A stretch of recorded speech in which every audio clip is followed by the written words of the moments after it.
most important investments you can make in your life. It will save you a lot when tragedy strikes.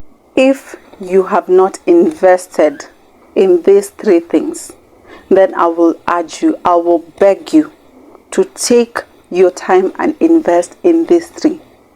They are the most important investments you can make in your life, because they will save you a lot when tragedy strikes.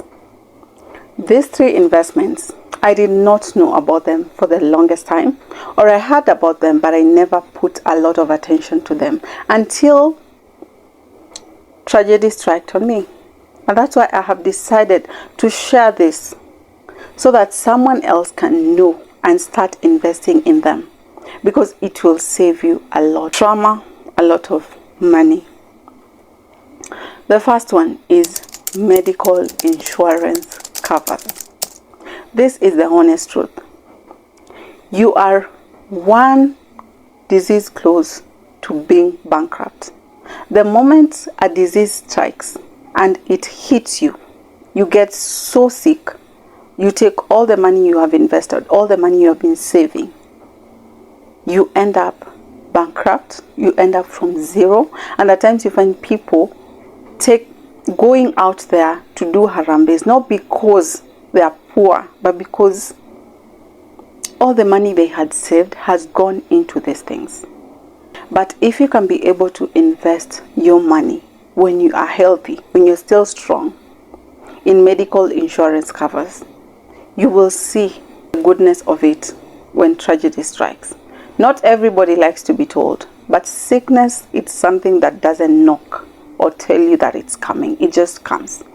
And I'm talking out of experience, because I have been ignoring medical insurance for the longest time, just because I felt like medical insurance, it's too expensive. It's not for me, it's for the rich. And that is what so many people think. But sickness does not choose the rich or the poor. So it's either you start investing the little amount of money you have in things like medical covers. And when I say medical covers, I'm not talking about the government, SHA, NHIF, whatever, because you're still not even sure what we are doing. That is great, but that's not enough. You need to have your own private medical cover from the private companies, yeah? Why I say this, it's because the government one does not really cover you in so many things. But when you have the private one, it can help you in covering a couple of things. And in as much as people may say that medical covers are expensive, I do not downplay that at all, because I know it's expensive. But I'll literally tell you, being sick and taking the money you have invested is even more expensive.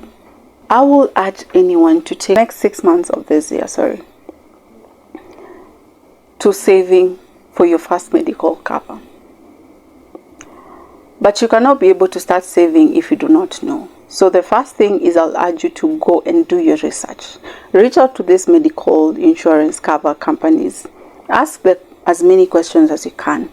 Do your research, do your Google research, and know what are the things you need to know before entering into any medical cover. After you have done your research, reach out to these companies and see the one that you can be able to afford, the one that you can be able to afford and get started with. And if the one you can afford, it's like 80,000 per year, start saving for the next 6 months. Invest the little amount you can and save for that medical cover, and start putting yourself first. Because when you save for this medical cover and you pay, our prayer is that each and every one of us is well. We are well, we're not sick. But the reason to why we do this is in case something happens, we have a place to fall on.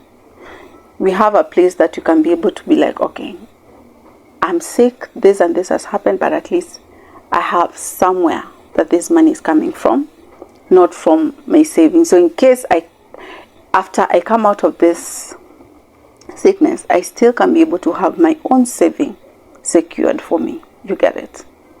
So having a medical cover, it's not something you can negotiate in 2025.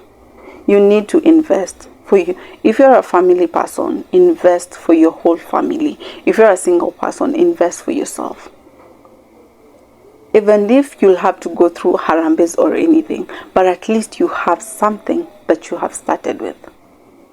Because I'm talking very passionately about this, because I have been in that situation.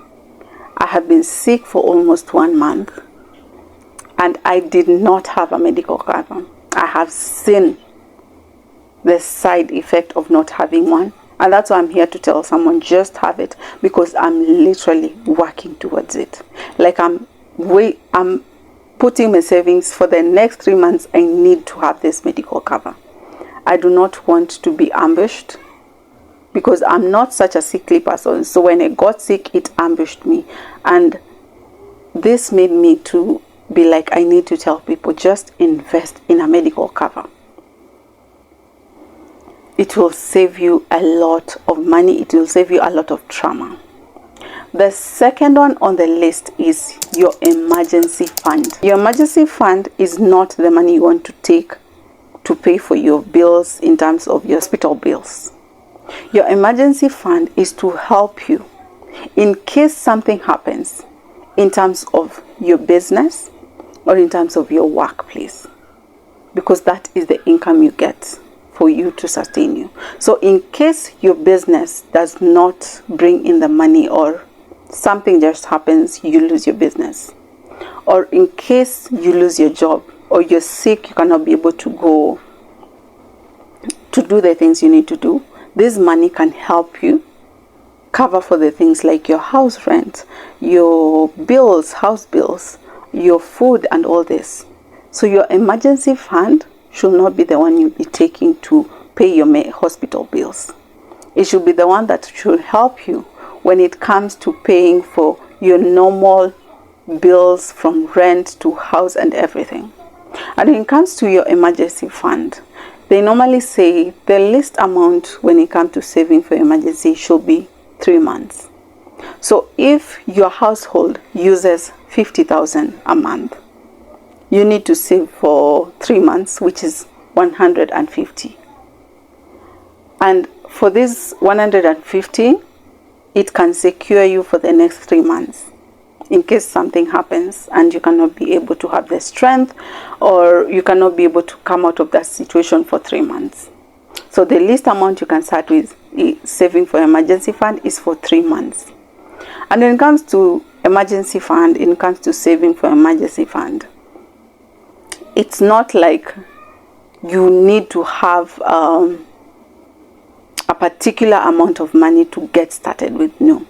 You can start with whatever you have. So if you can get started with 2,000 in this month, then the next month when things are great, you can place about 5,000. Then when the next month when things start turning up, you can also add.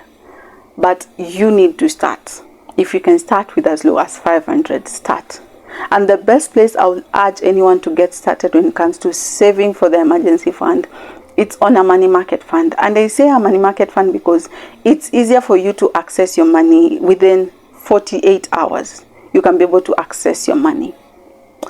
Why I will not suggest someone to invest the money market fund, the emergency fund, on things like treasury bills or treasury bonds, it's because you may have placed your money on the wrong place, because in case of anything, and that investment was going for, I think, that investment was going for the next 6 months. So that means for the next 6 months you cannot get that money, because it's not allowed unless you want to lose the interest.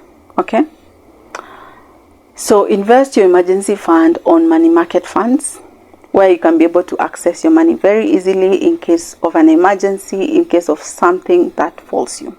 And when it comes to an emergency fund, you need to make sure that the thing that is actually, you need to put boundaries. You need to know, like, this is an emergency. So you see, like, people think like, I've seen a shoe, I need to buy the shoes, so this is an emergency, so let me take my money from my emergency fund. No.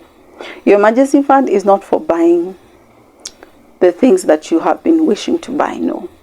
The things maybe you've been wishing to buy to change your lifestyle, you can place them on things like sinking funds. Yeah. That way it's easier when you see something and you had not budgeted for it, you can be able to take from your sinking fund and buy from it, but not your emergency fund. You need to put boundaries, you need to respect it, and you need to be patient with it, because you see, someone wants to build the emergency fund in 3 months. Like, you want your 3-month emergency fund to be built in 3 months, which is something that maybe may be impossible because of the money you're placing there. So you need to be patient with it. The third one, which is very crucial, which you cannot ignore, especially if you're a young person right now, it's your pension fund. Just because you're young, just because you're strong, doesn't mean you won't grow old. You will reach a place where you don't have that energy that you have right now to be moving up and down, running from one business to another. You won't have that energy, and you need something that you can lean on, something that you can fall on. Yeah. And your pension fund is a good one. And here in Kenya, we have the government one, which is the NSSF, for people who are employed or business people. But that alone is not enough, because the money that NSSF cuts, it's really too small. Like, the amount is so small, it cannot sustain you.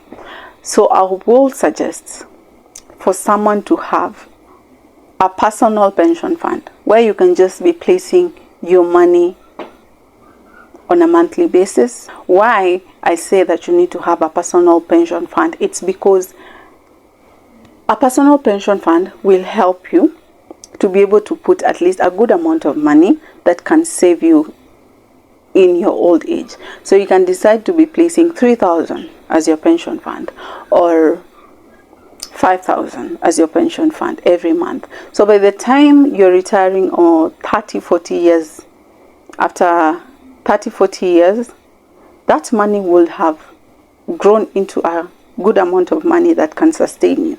So having an SSF as your pension fund plan alone is not enough.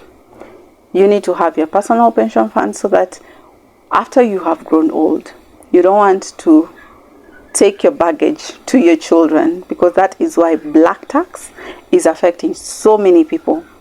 You cannot be able to enjoy your money because your parents need money from you, your siblings, who maybe you're the elder daughter, so you need to take money back from home for your smaller siblings, your mom, your whatever. So you end up not even investing a lot. Yeah. So I will urge you to start saving for your pension fund, so that that black tax will not affect your children in the time when you're old. I have just said this because these are things that not so many people like being told. Like having a medical cover, people are like, I don't want to be sick. Pension fund, people are like, how long do I know I'll be in this world?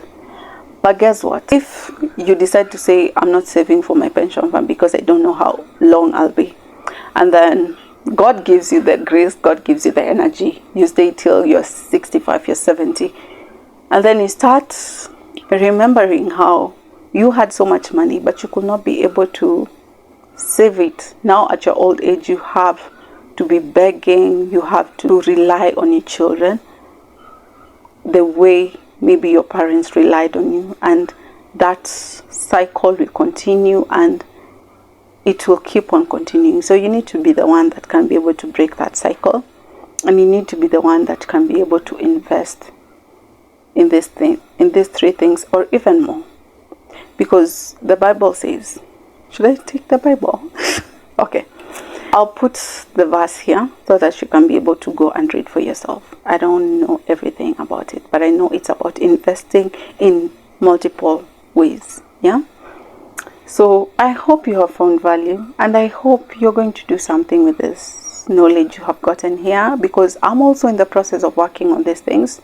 I'm not coming out here to showcase like I'm perfect. No, I'm just showcasing because I know it will help someone, because I have been there, and I'm still there. I'm still working on it. So I want you to be able to work on yourself also and invest on yourself and the things that will help you. So if you found value, like this video, subscribe to this YouTube channel, and hit that notification bell. From me, it's bye-bye.